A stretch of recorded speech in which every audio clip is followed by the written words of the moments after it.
Listen, if you have spiritual wife or spiritual husband, instead of you binding and casting them because it's not going to work, it's better you use them to get very rich, to become very rich or wealthy or successful. I'm teaching you guys the deep secrets of having spiritual wife and spiritual husband, how you can use them to become very successful.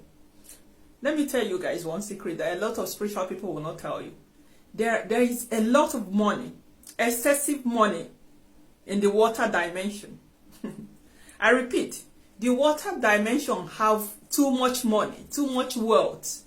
And those of you that have spiritual wife or spiritual husband from water dimension, you can tap into that grace to collect pure money that does not involve staining your hand.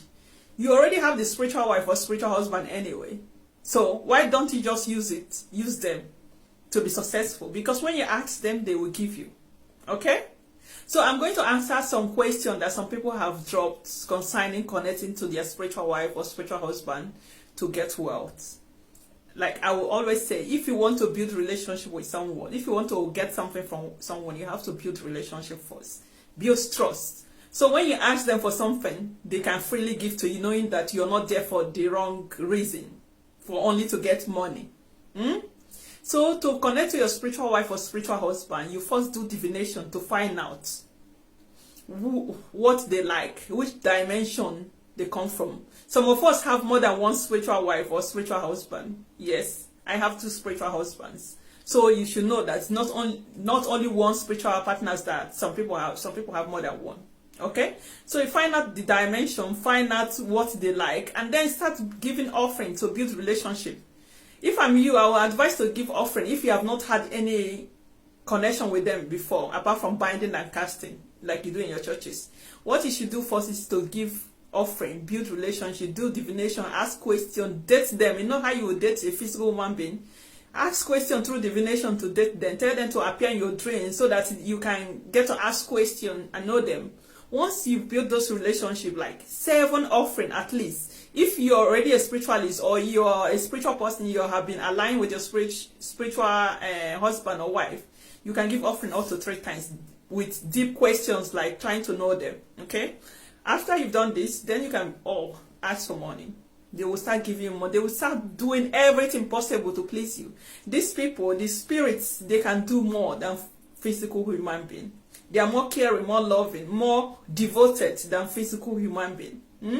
So instead of you just having the spiritual husband there, maybe they are not even favoring you. Maybe they are even working against you because you're not recognizing them. Flip the book, turn it around and use the opportunity to create wealth for yourself. But always make sure you put your rules too. Tell them you want to have physical relationship, even if you're still going to have them. You give them the respect and the due offering that they require. But they should not prevent you from not having physical relationship. Okay? What are the rules? I'm going to go through the comment section, but before then, I will tell you the rules that my spiritual husband gave to me when I went to ask for money. Yes, I asked for money because I need money. Everybody needs money, and I know he has money. He has wealth. Okay, the rule he gave to me is that I must always come to appease, come to him, right? You know, like if he gives me wealth now, I take it because that is what I wanted to do before, until my personal spirit guide told me go and thank the person that gave you money. I asked for money, he gave me money, and when he gave me that money, he gave a condition, and the condition is you must come to thank me, to appease me. If you don't, I will take the money back. And me, I have my human brain. I'm thinking, why can't he just give the money and forget about it? If I decide to come, it's my business. If I decide not to come, it's my business. After all, that is what husband should be doing for a woman. But their spirit, they don't reason like that. They give you something. This is why our ancestors always appease the spirit. This is what I realized then when he put those rules. I must come. Even when I went, I didn't want to go to thank, right? But my personal spirit guide, this is why you should have a relationship with your personal spirit guide. They told me, Oracle, go and thank your spiritual husband that gave you. Otherwise, he's going to send his boys to come and get you by force. So I went to thank him. But as soon as I went to thank him, he was like, oh my God, he could not even control himself.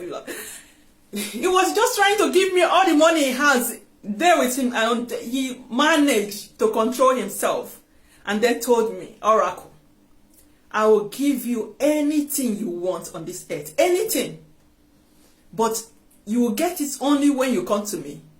As much as you come, as often as you come, that is how often you receive.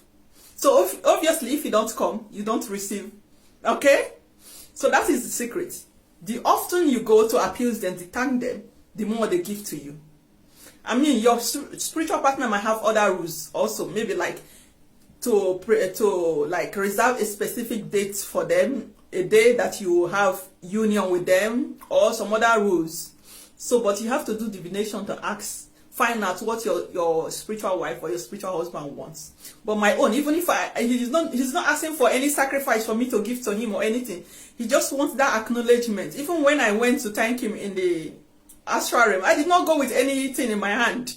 I just appeared my presence. My presence was like, he wants to give me everything. That is how our spiritual partners are. They are more faithful and more. And why they are putting all these rules is because we are human beings. We don't think like them. They are very devoted. We are not. So find out the rules and make sure you're putting your own needs. Don't get carried away that they are spirits, and then they can control everything. Okay? So if I want to become very rich now, I will just go and live close to the water, or go to the water every day with libation or with offering or whatever I have. Just go every day. But I have already told him that I'll be connecting with him from the earth. So when I'm doing my prayers, I'm giving offering to my personal spirit guides or my ancestral spirit guide. I'm also giving to him. So he's feeling acknowledged as well. Okay? So yeah, so that is the rules and regulation. I don't want this video to be too long, so I'm going to make another video to answer some questions that some of my followers have dropped. Okay? So do divination. Divination is first. You can find any spiritualist that does divination to find out about your spiritual wife or spiritual husband and what they need, and you start going to build a relationship. There is a lot of money in the water dimension. Even not from water dimension, maybe other dimension as well, that maybe your spiritual partner come from the other dimension. As long as they are your spiritual partner, they will always still bring money for you. But those one from water, that is where money is. There is excessive money in the water dimension. After the water, the earth element. Okay? So even if you don't have a spiritual partner in the water dimension, if you go to the mother of all waters, what is mother of all waters? The water that surrounds the whole universe, the creator's water. In your language, some of you might call it Mami water, but I call her mother of all waters, or mother of waters, because she's the one that controls all the water. When we are in the womb, we were actually mermaids. In the womb of your mother, you were living in the water sac of your mother before we were born on this earth. But some of you guys do not understand about the importance of connecting to water. I'm going to teach about that so that you be able to understand the power of the Mother Earth. The Mother Earth, she's the one that controls wealth. There is no way you can go to your own mother, your physical mother, and she have wealth that she will not give to you. That is how Mother Earth is. Mother of all waters. Go to the water, give offering, do your prayers, you receive blessing. But if you have a partner in that water dimension, you can become rich. You can become very powerful, very wealthy. Okay.